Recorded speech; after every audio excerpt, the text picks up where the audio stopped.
Joshua Tiemans, will we ever be able to definitively debunk the war for oil slander? If so, how? Joshua, that's a great question. There's two killer arguments that I will about to deploy, and you can simply pick them up and run with them. You will hear progressives say that the only reason we're in the Middle East is because of oil. It's a war for oil. This suits them because if it's a war for ideology, if it's a war to free people, then what do we need progressives for? If it's a war of a good country, I've said this on American Sniper. American Sniper terrorizes the left because you watch the movie, you see Chris Kyle is a good guy. If he's a good guy, then maybe it's a good army. If it's a good army, then maybe it's a good cause. If it's a good cause, then maybe it's a good country. And if it's a good country, what do you need the left for? The left is predicated on changing America fundamentally. If it's a good country, what do you need the left for? You don't need the left. You only need the left to radically change this god-awful mechanized corporate death state. And so now they have to make the case for the corporate death state. So we couldn't have gone into Iraq to free Iraqis and to provide for our security because that would be the sign of a good country, a moral country and a smart country.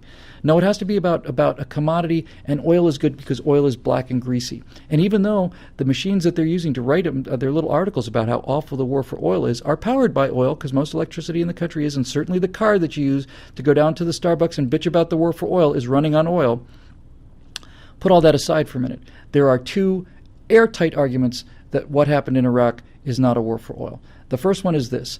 Iraq is really Gulf War II. It's Iraq II. Iraq I took place in 1991 when Saddam Hussein invaded Kuwait for the oil fields. And Saddam Hussein put his armies and his tanks over the oil fields. What happened in Gulf I? Well, the United States, after a long air campaign, launched a 100-day ground campaign. And in 100 days, they had completely destroyed Saddam Hussein's armor presence in Kuwait and driven him back, fleeing across the sands of Iraq. You all remember the pictures as well as I do. There were the burning oil fields in Kuwait that Saddam had set on fire as he departed. So what does that mean? It means that in 1991, the United States Army sat upon the richest oil fields on the face of planet Earth. They didn't have to get there. They weren't like, gee, we have to invade. They had already done it. They were there. The war was over. The threat was gone. The enemy tanks were destroyed. And the United States of America sat on top of the richest oil fields on the face of the earth in 1991. And what did we do? We put the fires out because we're good people. And then we went home. Then we went home. We didn't put our own pumps up there and start pumping that oil out. We gave the oil back to the Kuwaitis because it was theirs. We were already on the oil fields, and then we went home. That would have been a war for oil. We had the oil. The war was won. The objectives, if it was a war for oil, were over. The enemy is destroyed, and we are sitting on the oil field, so let's start shipping the oil back in 1991. And we didn't ship it back. You know why? Because it wasn't a war for oil. That's why. We fixed the oil fields, we put out the fires, and then we went home. When we went back the second time, this is really the argument, honestly, Joshua. This is it. See, the terrible thing about progressives when they try to argue things is they're so bloody stupid about so many things. They'll say Iraq is a war for oil, man. It's a war for oil. I had this breakthrough thought maybe 5 years ago now, because I've been defending the Iraq war for a long time. In so many cases, I think we got one of these coming up. In so many cases, the best way to debunk a nonsense conspiracy is to grant the conspiracy. Grant it. Assume that it's true. Assume that it's true. What would it look like? And this is when I had this breakthrough moment. What if it was a war for oil? What if we actually went to Iraq for the oil? What would the Iraq war look like if it was in fact a war for oil? Now, unfortunately for the left, in order to answer this question intelligently, you have to understand enough about the military to be able to give an answer that is consistent.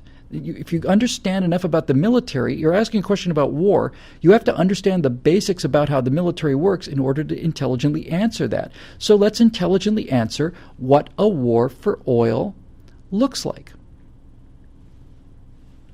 Well, here's what a war for oil looks like. If you want to go into Iraq and get the oil, you set up a series of armored strikes to whatever hardened targets are around the oil fields.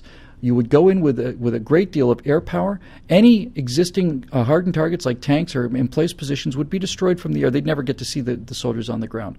You would simply eliminate all of the enemy units because oil fields are out in the desert. You see? They're out in the desert. Any troops, any troop concentrations, any armored personnel carriers, any tanks, any of that stuff would be destroyed by air, and we're superb at that. We're very, very, very good at it. So the first thing we do is we go wipe the enemy off of the deserts where the oil field is. That's the first thing we do. Then we take armored columns, guys in tanks, and armored personnel carriers, not guys walking on foot, and forget IEDs because these all happen in the cities. No, we're not anywhere near the cities. We're not anywhere near roads. We take some M1 Abrams in there and we set an armored cordon around these oil fields, which is patrolled 24/7 by our unbeatable air superiority. And there are no Iraqis within 200 miles of where we are. We're out in the oil fields. We have tanks on the ground and a little steel ring around these oil fields, and we've got a constant overflying cap of American air power, and nobody goes near those oil fields. Then what happens is we pump the oil out of the ground because that's what we're there for, and we put them in tanker trucks because that's what they're there for. And these tanker trucks are escorted by tanks and by helicopters and by armored personnel carriers and by air assets.